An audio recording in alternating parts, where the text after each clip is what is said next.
presidente Bolsonaro está aí, né? Já a gente vê o que ele está fazendo, enfim. E o ex-presidente Lula vai ter que começar a dizer o que vai trazer na sua campanha. Está sendo muito cobrado em relação ao qual seria o nome do ministro da Economia. Mas isso não deve sair, dificilmente sai ali antes da campanha, quer dizer, sai em 2018, né, com Paulo Guedes, como o Bolsonaro não tinha nenhuma equipe econômica, em 2018 foi importante para ele fazer essa aliança com Paulo Guedes, e foi apresentado, enfim, e houve uma expectativa muito grande de que ele fizesse um choque liberal por conta do ministro Paulo Guedes, que de fato ele anunciou, enfim, antes de ser eleito, ainda na campanha. Agora, em geral, você sabe quem é a equipe econômica, mas o nome de fato de quem será o ministro sai depois, e é o que o presidente Lula pretende fazer, o ex-presidente Lula pretende fazer, mas está sendo muito cobrado para que solte agora quem seria o nome desse ministro da Economia. Em busca de uma fatia estratégica do eleitorado, a campanha de Luiz Inácio Lula da Silva publicou ontem um manifesto com propostas para micro e pequenos empresários, com a criação de um ministério para o setor, esse setor que gerou 78% dos postos de trabalho em 2021. O governo anunciou redução de juros para a área. Esse é um setor muito importante da economia, porque uma pequena empresa ela não contrata muita gente, mas essa fatia da economia que reúne os pequenos empresários tem uma força muito grande. Então, você ter políticas para apoio ao pequeno empresário, ao micro, pequeno empresário principalmente, é importante. E novos mecanismos têm saído para isso, para apoiar e criar formas que essas empresas tenham de captar recursos. A gente já falou aqui algumas vezes, é muito difícil para essas empresas recorrer ao sistema financeiro tradicional para buscar recursos para investir, porque o custo do dinheiro é muito alto no Brasil, o spread ainda é muito alto, a taxa de juro básica subiu enormemente no último ano, então é muito difícil você, uma pequena empresa, pegar dinheiro para investir, pegar dinheiro no mercado financeiro, tomar um financiamento no mercado financeiro. E nem tem, hein? É difícil você conseguir dinheiro para investimento no mercado financeiro, porque para você fazer investimento é um dinheiro de mais longo prazo, você precisa de uma certa, em geral, uma carência para esse investimento amadurecer, tem uma série de características específicas, que em geral quem faz isso são agências de fomento e o BNDES, né? O BNDES, mas acaba que a pequena empresa recorre ao BNDES para pegar um dinheiro de capital de giro, e isso está errado, isso é uma disfunção do mercado. O que seria melhor é ela pegasse dinheiro numa agência de fomento ou no mercado tradicional, mas um dinheiro de investimento. E isso tem que, o próximo governo tem que de fato olhar para esse segmento, porque é um segmento importante para oxigenar a economia como um todo. Eu vou chamar para essa conversa o Felipe Souto, que é empresário e está à frente do grupo Blocks, que ajuda, enfim, tem instrumentos, principalmente o crowdfunding, para ajudar empresas a levantar recursos para investir. Felipe, chega mais. Oi, Felipe, tudo bom? Muito obrigada, viu, por estar aqui com a gente no café. Show de bola, eu que agradeço a oportunidade de estar falando desse assunto, né, tão relevante e em um momento importante, que é o momento aí de decisão política, né, do nosso povo brasileiro, mas independentemente do momento, a gente tem de fato que olhar para esse fomento. Estava aqui nos bastidores ouvindo você falar do BNDES, de fato, disfunção total, né, do papel. Mas eu acho que as novas tecnologias e principalmente o mercado de capitais, como a gente vai conversar logo mais, ele está aqui para tentar resolver isso. Como você vê o desafio, o que o próximo presidente, de que forma ele deveria olhar para esse mercado, que tipo de ações o governo pode tomar para fomentar, enfim, para conseguir oxigenar esse mercado, né, irrigar esse mercado? Que tipo de ações você acha que é importante o próximo governo, seja ele qual for, olhar para isso? Olha, eu acredito, Mara, que a gente tem aqui um ecossistema que ele está pronto, né? No final do dia, é uma confluência de fatores. Naturalmente, o governo, seja ele qual for, na minha opinião, se não atrapalhar o arcabouço regulatório no que tange ao mercado de capitais, nós estamos prontos aqui no Brasil, de fato, para decolar. Mas isso independe do governo, de fato, é uma confluência de fatores, eu diria que é um tripé, né? Você tem um cenário macroeconômico, que aqui no Brasil não está nada fácil, e aí sim são as políticas econômicas, seja qual for o governo, que precisam endereçar esse assunto, mas nós temos também no outro quadrante o arcabouço regulatório, que hoje, novamente, repito, está pronto, né? Por exemplo, quando a gente fala do crowdfunding, a gente aqui está falando de uma instrução normativa, que agora a CVM mudou tudo para resolução, mas instrução normativa 588, que entrou em vigor em outubro de 2017, e passou agora por uma atualização, virando a resolução 88 no dia 1º de julho de 2022. Então, o arcabouço regulatório está pronto. Eu falei de um tripé. O terceiro pé, e esse sim é bastante importante, mudou substancialmente, Mara, esse mercado, esse acesso ao mercado de capitais, é a tecnologia. Observe, a gente está aqui batendo um papo, eu na minha casa, você na sua, no seu estúdio, enfim, a gente hoje pede um Uber no aplicativo, a gente hoje pede ali um iFood, falando no WhatsApp. Então, assim, nos últimos 10 anos, ele transformou diversas indústrias e, sim, está transformando o mercado de capitais. É interessante isso, né, o mercado de capitais. Eu sou fã do mercado de capitais. Aqui no My News, a gente tem os inscritos e os assinantes do canal, e eu sempre, conversando aqui com sócios, enfim, a gente pensa em criar no futuro um canal em que os inscritos e os assinantes possam ser sócios do canal também, sabe, de alguma forma. E o caminho para isso é o mercado de capitais, porque o que eu acho interessante no mercado de capitais é a forma como ele permite que você se associe a negócios que você acredita, enfim, e você... ele vira uma via ali de mão dupla, né? Quer dizer, você fomenta e você participa também com o retorno desse investimento. E isso, você tem isso acesso e funcionando nos mercados para grandes empresas, mas não tinha, até a CVM regulamentar crowdfunding, você não tinha isso acessível para pequenas empresas. E, na verdade, essa regulamentação da CVM, ela permite que a gente emita ações como se fosse um mercado de balcão. Quer dizer, você vai emitir ações que não vai estar lá na Bolsa ainda, mas que já tem um lugar de negociação, que é esse mercado de balcão, mas que no futuro, inclusive, pode, né, caminhar para ser negociada na Bolsa.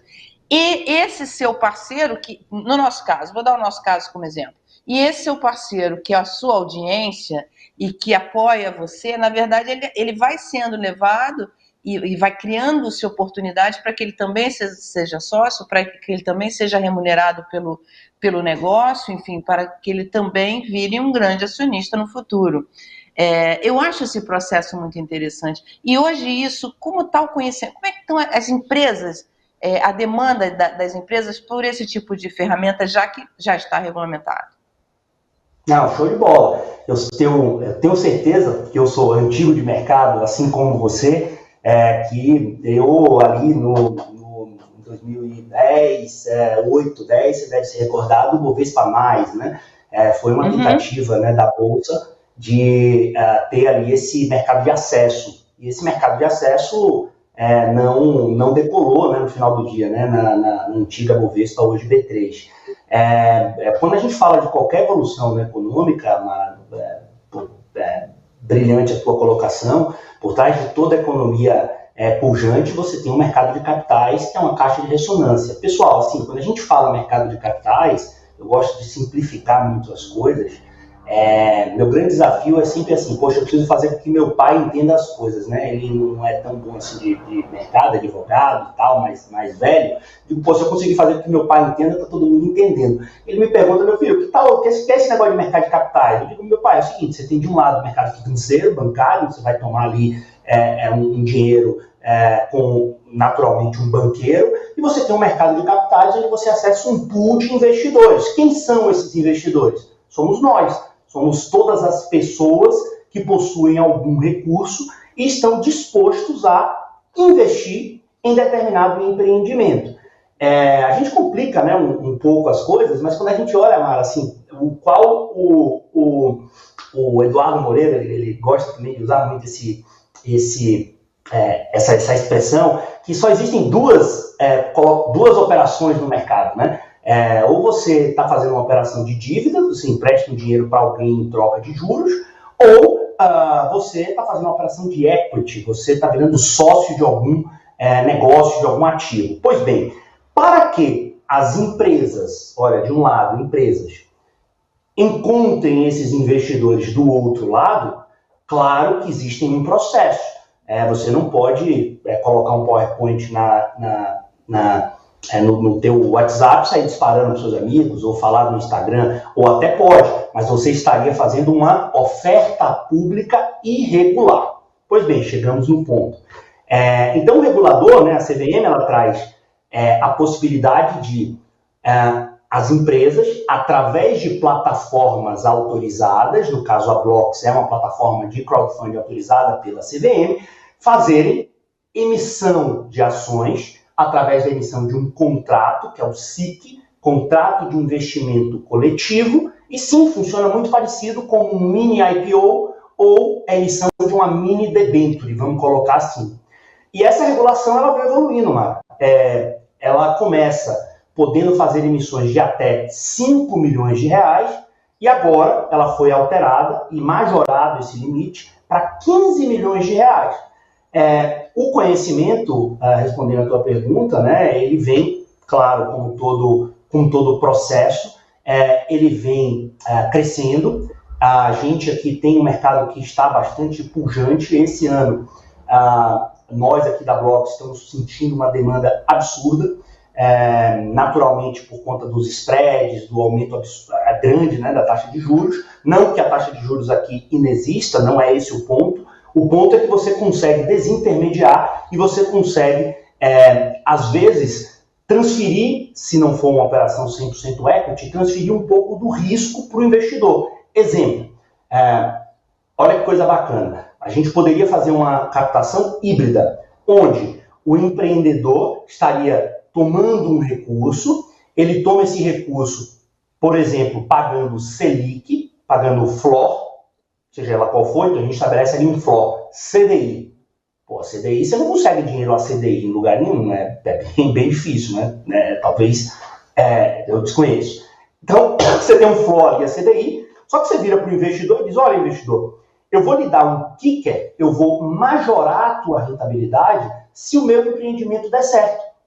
Então, são esses mecanismos que você consegue estruturar quando a gente fala do mercado de capitais. E eu estou bem animado porque... Ô, Felipe, tem algum setor que está captando mais? Primeiro vamos colocar uma tecla SAP aqui. Essa operação que o Felipe coloca, Flor, Selic, é o seguinte, você garantir ao investidor uma taxa de juro bem baixa, que para o investidor é legal, porque é uma taxa boa, ele conseguiu o CDI, que é a taxa praticada no mercado interfinanceiro, e você não consegue isso direto assim, numa aplicação, num fundo DI, por exemplo, dificilmente você vai conseguir uma taxa, você garante isso, mas você garante também uma oportunidade, se essa empresa se valorizar, você garante a taxa, né, essa taxa de juro, que para você é baixa, porque se você for tomar um empréstimo vai pagar muito mais do que isso, mas que para o investidor é bom, porque é uma taxa atraente, que acompanha essa taxa do mercado interfinanceiro. E, além disso, o investidor, se o negócio prosperar e dar lucro, o investidor pode ter uma oportunidade de ganho além dessa taxa de juros. E para você é interessante, porque você consegue captar dinheiro para os seus investimentos de uma forma mais barata. Tem algum setor, quer dizer, o que você está me dizendo é que esse mercado, eu imagino que o Bovespa Mais também não decolou, por conta até das circunstâncias de mercado da época, enfim. Agora não, a gente teve taxas de juros muito mais altas lá atrás, enfim. Agora, depois veio caindo, no governo Dilma caiu bastante, agora está aumentando de novo, enfim. Mas ainda não é como era no passado. A gente chegou a ter taxa de juros aqui de 40%, 49% ao ano. Isso lá atrás, há muito tempo, mas enfim, chegamos a ter essas taxas. Hoje não, hoje o ambiente é outro, você tem mais condições de buscar investimentos e tem tecnologia também, o que não tinha antes era menor. Hoje a tecnologia, o acesso à tecnologia é muito maior. Tem algum setor que está buscando mais? Você disse que houve um crescimento na plataforma de vocês. Tem algum setor que está buscando mais recursos? Sim, nós aqui temos naturalmente eu falo pela nossa plataforma, né, porque cada empresa dá um direcionamento a segmentos específicos, né, que acabam tendo um envolvimento maior, algumas de grandes amigos, né, todos nós trabalhamos em conjunto, focam, por exemplo, em startups, empresas mais voltadas à tecnologia, né, empresas voltadas a tecnologias disruptivas. Nós aqui gostamos muito do que a gente fala da economia real, né, project finance, projetos específicos, economia real. Então, as verticais aqui, elas são muito claras. A gente trabalha em 4 segmentos. O segmento imobiliário tem uma procura interessante. Então, estamos falando aqui do financiamento da construção civil, de fato, né? A construção, a incorporação tem uma demanda interessante. Aí você pergunta, pô, Felipe, mas por crowdfunding, como é que vai subir um prédio? É verdade, o limite são até 15 milhões de reais, você não vai financiar 100% do prédio. Mas olha, quando a gente fala, por exemplo, Mara, de uma incorporação, a gente tem um descasamento de caixa, né, uma barriga, vamos colocar assim, muito importante no início do projeto. E é essa fase inicial do projeto que o sistema financeiro não financia. O camarada que tem ali um terreno com um projeto, com um registro de incorporação, ele precisa de um dinheiro para tirar do papel, para montar o stand, para começar a venda, para fazer marketing, etc. As construtoras, as incorporadoras mais parrudas, elas naturalmente tiram isso do caixa delas, né? As menores fazem o quê? Passam pires no que a gente chama de family and friends. O crowdfunding, a tecnologia, vem para ampliar esse espectro. Quer dizer, ao invés de você fazer uma operação tradicional, que seria via uma estrutura de SCP, trocando apartamento, etc., no iniciozinho ali da incorporação, você consegue ir a mercado buscar um recurso. Então, construção civil. Segundo setor que tem chamado bastante atenção é o setor de geração distribuída de energia. Naturalmente, a energia solar é a que mais se aplica a esse espectro, mas tem tido uma demanda muito grande. A gente já fez muitas operações aqui na plataforma, somos especializados no segmento e tem uma razão. A razão pauta e talvez para outro café, mas a razão é a mudança regulatória, né, o marco regulatório da geração distribuída, que vai basicamente taxar o fio a partir do ano que vem. Então, tem tido uma corrida muito grande para colocar de pé esses projetos ainda na vigência do atual marco regulatório.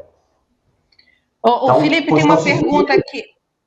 Tem uma pergunta aqui, Gersuel Brito, membro do canal há 6 meses, ele pergunta o seguinte: nessa modalidade de investimento, há possibilidade de proteção do capital investido?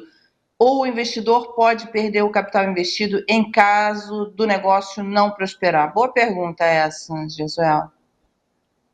Excelente. O investidor pode sim perder o capital, como todo e qualquer investimento, à exceção, claro, de investimentos bancários que possuem a proteção do FGC, que é o Fundo Garantidor de Crédito, que ainda assim você poderia, num limite, né, perder, mas o colchão é bastante robusto e grande. Toda vez que você vai ao mercado de capitais, você está disposto, isso é bem importante a ficar claro, que você sim pode perder seu capital. Assim como empresas, por exemplo, que abriram capital na própria bolsa, que as ações caíram abruptamente, enfim, a própria emissões de dívida, como de empresas grandes, Rodovias Tietê, por exemplo, defaultou, né, ou seja, não pagou. Pois bem, feito aqui o alerta, né, e colocado o banho de água fria no nosso inscrito, no Josuel, se eu não me engano, não é isso? Josuel, isso.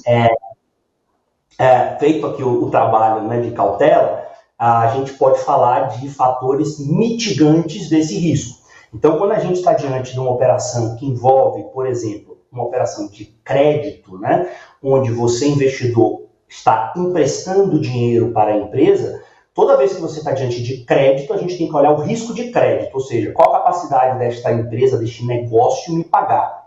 Ora, se o negócio por si só não pode me pagar, ou eventualmente não puder me pagar, quais são as garantias que eu vou conseguir puxar daquele negócio para, em caso de não pagamento, eu executar. Então, toda essa estrutura aqui é o trabalho nosso, né, de estruturação aqui na plataforma, para que a gente venha a ter garantias. Essas garantias podem ser das mais diversas, aval, que é a mais simples, penhor de cotas. A gente já fez uma operação aqui, mas olha que coisa interessante, que a gente pegou em garantia o penhor de semovente. Eu formei em Direito, né, já faz bastante tempo, mas eu só vi isso na faculdade, depois eu fui ver, que foi penhoramos a cabeça de gado, no caso, né, penhor pecuário, em garantia. Então, tem uma outra pergunta aqui, Felipe, que é da Glória Campos. Quando a empresa tem lucro, é distribuído na forma de dividendos? Perfeito. Sim, de novo, né, sempre separando, não tem fórmula de bolo aqui, mas sempre tentando separar as modalidades de operações, né? Se é uma operação de crédito, como eu expliquei ali para o Josué na outra pergunta, a gente está falando de, né, uma dívida que vai ter pagamento em juros. Mas, se a gente vai para o outro lado da moeda, que é bastante comum, né, e eu adoro, que é uma operação onde você vira sócio do negócio, você sim é sócio do empreendimento e receberá dividendos quando esse empreendimento gerar dividendos. No caso, por exemplo, que comentei mais cedo da usina de energia, o investidor ele vira nessas operações dono, sócio, acionista de uma empresa, que é uma sociedade de propósito específico, que é dona de um ativo. Que ativo é esse? Uma usina. Uma usina que gera energia. Todos os meses ela gera energia e comercializa essa energia. Assim como seria um aluguel de um apartamento. E todos os meses o investidor recebe dividendos. Então, depende da modalidade, mas sim, a distribuição é através de dividendos. Felipe, tem um monte de pergunta aqui, mas nosso tempo acabou. A gente ainda vai falar muito, porque esse mercado deve crescer bastante no país, assim que novo governo começar. Quer dizer, é um mercado que, como o Felipe falou, o novo governo, seja ele qual for, se não atrapalhar, isso tende a crescer, porque o país precisa de investimentos e é uma forma desse setor tão pungente, dinâmico da economia, que é o de pequenas empresas. E aí eu estou puxando um pouco de sardinha para o meu lado, porque também sou pequeno empresário, enfim. E de fato, os mecanismos para você levantar capital para investimentos, eles são muito difíceis. E essa é uma oportunidade que se abre. Várias plataformas estão começando a aparecer e mostrar esse mercado de crowdfunding, que agora é regulamentado pela CVM. Muito obrigada, viu, Felipe?